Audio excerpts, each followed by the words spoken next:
Halo semuanya, selamat datang kembali di podcast Ngobras, ngobrol asik dan santai seputar JKN.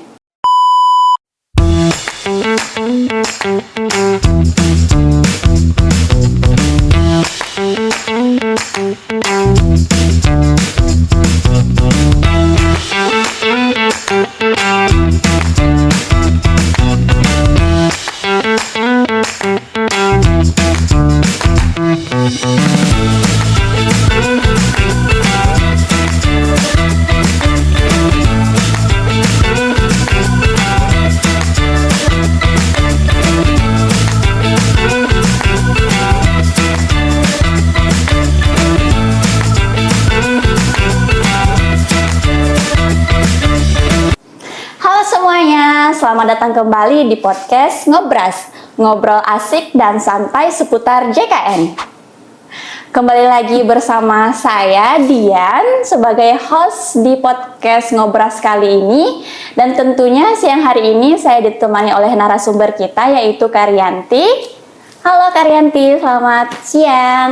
Mungkin sebelum memulai podcast kita pada siang hari ini, kita perkenalan dulu sama Kak Arianti.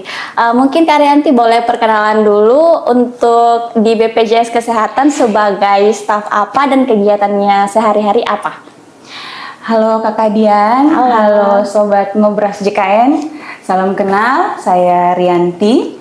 Saya ini Duta BPJS Kesehatan Cabang Bau-Bau, bekerjanya di bagian penjaminan manfaat dan utilisasi, biasanya berkutat dengan data-data fasilitas kesehatan. Oh ya, berarti bidangnya Kak Rianti ini sangat cocok dengan tema kita pada siang hari ini. Kak Rianti sudah tahu tema kita hari ini? Apa tuh? Jadi tema kita hari ini Sobat JKN yaitu perbedaan tarif kapitasi dan INA CBJS. Ya, sudah siap Kak Rianti untuk pertanyaannya? Bismillahirrahmanirrahim, seperti mau ujian.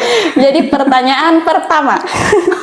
Itu kayak ujian. Kak Rianti, tolong dijelaskan apa itu kapitasi dan INA CBJS. Oke, tarif kapitasi dan INA CBJS. Jadi dua hal ini merupakan sistem pembayaran program jaminan kesehatan nasional.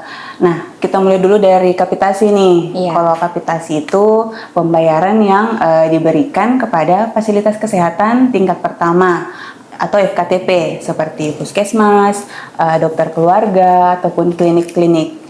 Nah, itu kan dari kata kapitasi itu dari kata kapita. Jadi maksudnya per kapita, pembayarannya dilakukan per kepala atau per jiwa. Nah, misalkan nih Kak Dian terdaftar di puskesmas A.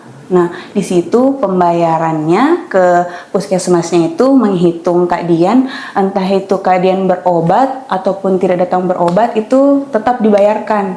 Jadi sudah semacam biaya yang dibayarkan dari BPJS Kesehatan kepada FKTP. Seperti puskesmas, dokter keluarga atau klinik. Oh iya. Nah, selanjutnya tarif INA CBJS. Kalau INA CBJS itu Indonesia Cash Based Groups. Nah, itu tarif yang dibayarkan ke FKRTL, fasilitas kesehatan rujukan tingkat lanjut atau yang biasanya itu rumah sakit ya, yang termasuk FKRTL. Kalau INA CBJS ini dia pengelompokan tarif. Jadi setiap penyakit sudah ada kelompok-kelompok tarifnya masing-masing. Nah, misalkan seseorang datang berobat dengan penyakit demam berdarah, nah itu sudah ada tuh tarif paket demam berdarahnya. Jadi dari pasien masuk dapat perawatan, obat-obat, itu sudah dihitung di tarif itu. Sudah satu paket pembayaran. Jadi bukan lagi dikatakan berapa hari dirawat atau berapa kali disuntik obatnya, itu sudah tidak mempengaruhi tarif paket INA CBJS ini. Oh, jadi perbedaannya kapitasi dan INA CBJS ini, kalau kapitasi dia BPJS membayarkan ke FKTP. Kalau di INA CBJS ini dia pembayaran langsung ke rumah sakit. Betul sama dia pembayarannya per kepala. Kalau di kapitasi per jumlah peserta yang terdaftar. Oh iya, kalau di INA CBJS ini dia langsung per paket. Per paket, misalnya saya ada sakit demam berdarah itu langsung include semua tentang penyakitnya itu dari awal masuk sampai selesai diberi obat, itu sudah satu paket pembayaran. Oh iya. Pertanyaan selanjutnya, Kak Rianti, emang benar dokter cuma dibayar 2.000 sama BPJS? Wah, siapa tuh yang bilang? Siapa? Aku bertanya. Dengar di mana itu? 2.000 ya? Ya, tidak sesederhana itu Ferguson. Jadi pembayaran dokter itu tidak semerta-merta plek ketiplek langsung ditetapkan 2.000 per pasien, tidak seperti itu. Inilah gunanya kita membayar secara kapitasi maupun inasi bijis. BPJS Kesehatan membayarnya langsung ke fasilitas kesehatan. Nah, fasilitas kesehatan memiliki peranan dalam mengolah dana pembayaran tersebut. Misalkan saja kapitasi nih contohnya, dia itu ada indikator-indikator pembentuk tarifnya. Nah, indikator ini antara lain jumlah dokter umum, jumlah dokter gigi di puskesmas, komitmen kinerja dari puskesmas tersebut. Nah, indikator ini membentuk tarif. Nah, kalau di FKTP itu kisarannya 6.000 sampai maksimal 10.000 tuh. Nah, ambil contoh, misalkan di puskesmas A itu jumlah pesertanya 5.000. Nah, tadi kan kapitasi berarti jumlah tarif dikali jumlah peserta. Nah, tadi 10.000 misal dikali 5.000 peserta berapa tuh? 50 juta. Nah, 50 juta ini adalah tarif yang dibayarkan untuk satu bulan pelayanan. Bulan selanjutnya bisa sama lagi tuh 50 juta, bisa lebih juga, bisa kurang juga. Nah, tarif yang kita bayarkan ke Vaskes ini mereka olah, ada yang digunakan untuk operasional, untuk sarana prasarana, dan salah satunya untuk tenaga medis, jasa tenaga medis. Nah, itu tuh yang selama ini dibilang kurang-kurang, padahal sebenarnya yang mengatur untuk pembagiannya itu dari Vaskes itu sendiri. Bahkan itu diatur juga di Peraturan Menteri Kesehatan nomor 6 tahun 2022 tentang pemanfaatan dana kapitasi. Jadi selain Permenkes juga menjadi kewenangan internal dari Vaskes itu untuk mengaturnya. Berarti kalau misalnya tadi BPJS membayarkan tarif ke FKTP dan rumah sakit, terus yang bayar dokternya itu siapa, Kak? Berarti yang bayar dokter adalah Vaskesnya, yang memperkerjakan dokter tersebut, yang memiliki kewenangan untuk mengatur dana jaminan kesehatan. Seperti itu. Pertanyaan selanjutnya nih Kak Rianti, kan banyak yang protes soal tarif rumah sakit nggak cukup tadi seperti Kak Rianti bilang. Betulkah BPJS yang tentukan tarif Vaskes tersebut? Soal penentuan tarif pembayaran JKN itu melalui banyak kajian, dan itu bukan hanya BPJS saja yang menentukan, tapi Kementerian Kesehatan, Kolegium Kedokteran, dan juga Asosiasi Fasilitas Kesehatan. Itu banyak kajiannya, banyak analisisnya, mulai dari kajian fiskal negara, kajian persebaran penyakit, kajian apa lagi ya? Kajian pembiayaan pelayanan kesehatan.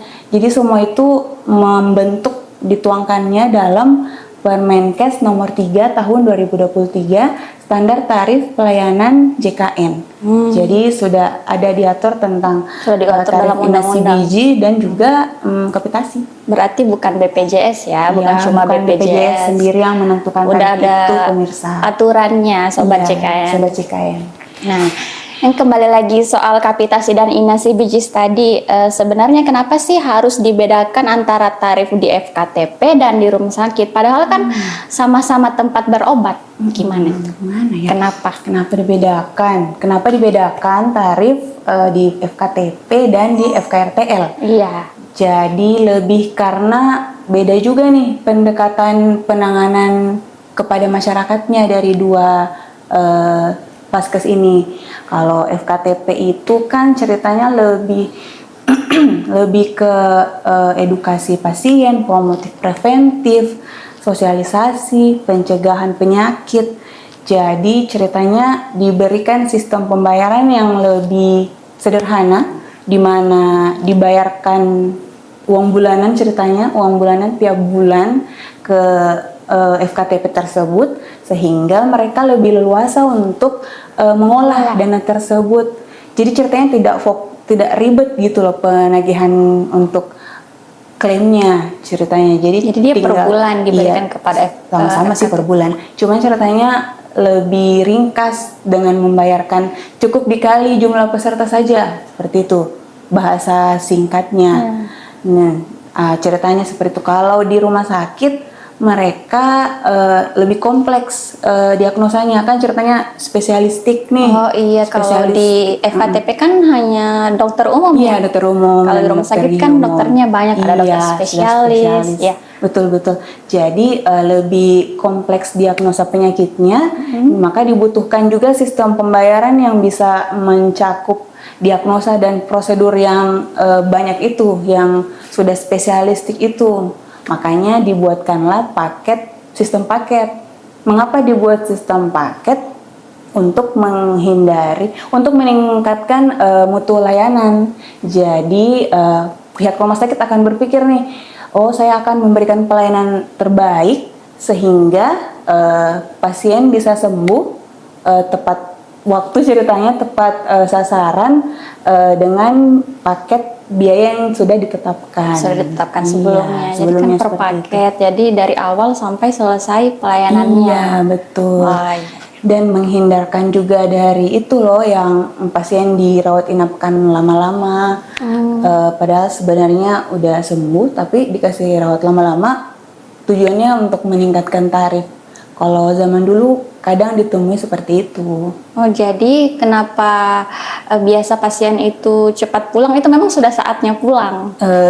Harapannya sudah sembuh kan, karena rumah sakit sudah berkualitas nih penanganannya. Ya sudah ditentukan juga tarifnya sesuai dengan paket yang sudah ditentukan tadi.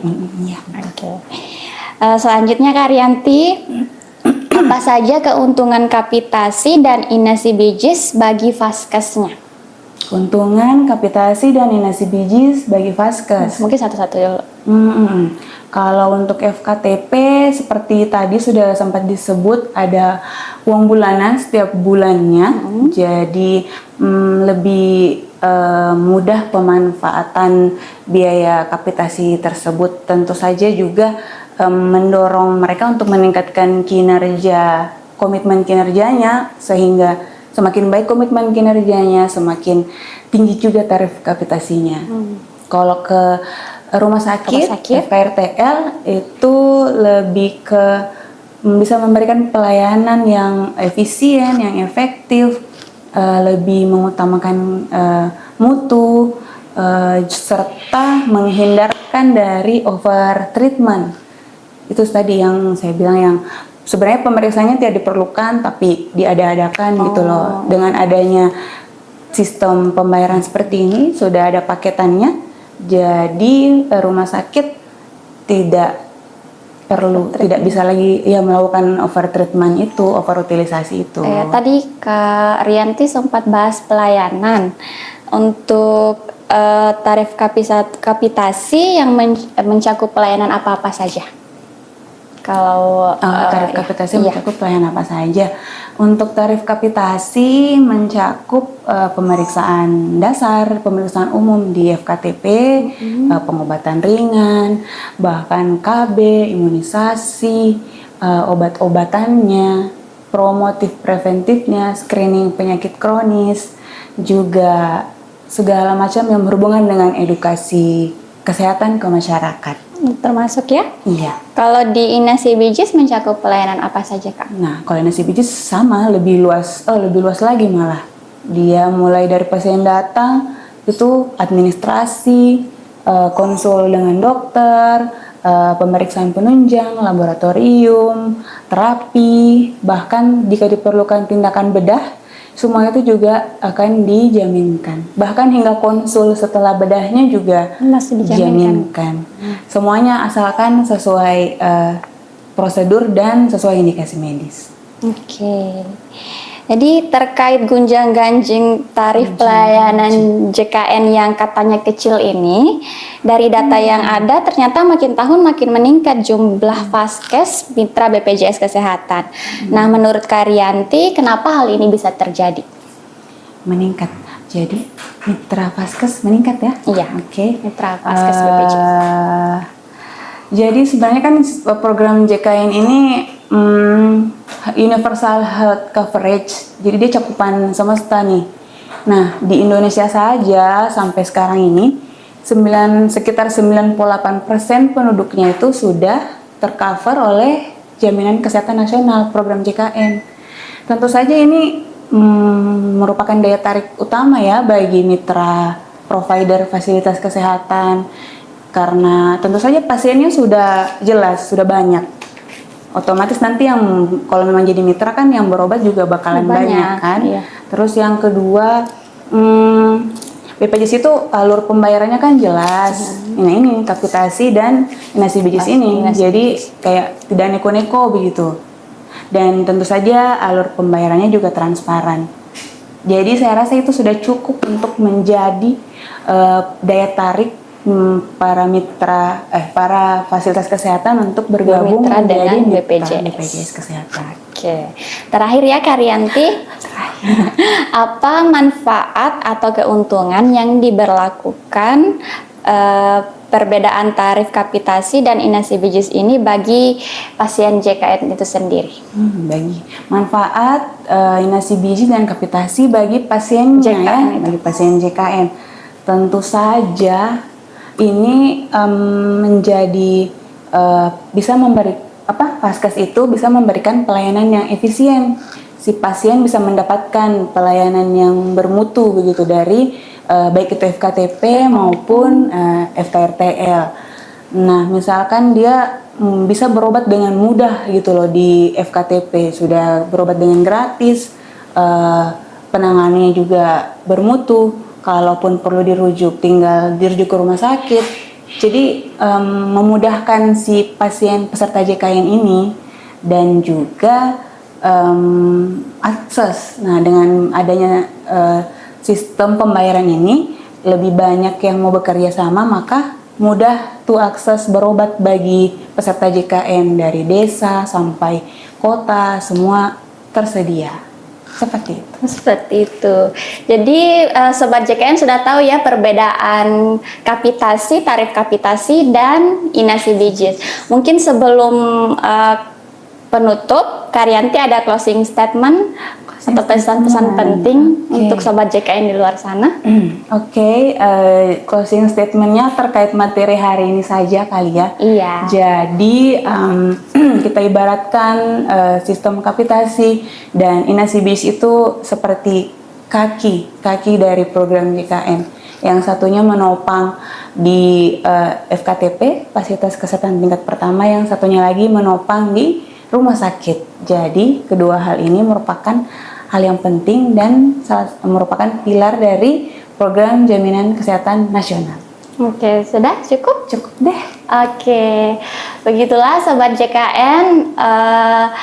Tak terasa sudah sampai di penghujung podcast kita pada siang hari ini. Sebelum saya tutup, Sobat JKN jangan lupa follow dan subscribe channel ini, Maimunonton. Dan terima kasih untuk Karyanti sudah bersedia meluangkan waktunya menjadi narasumber kita pada siang hari ini. Sangat bermanfaat ilmunya ya Karyanti bagi saya tentunya dan juga Sobat JKN di luar sana.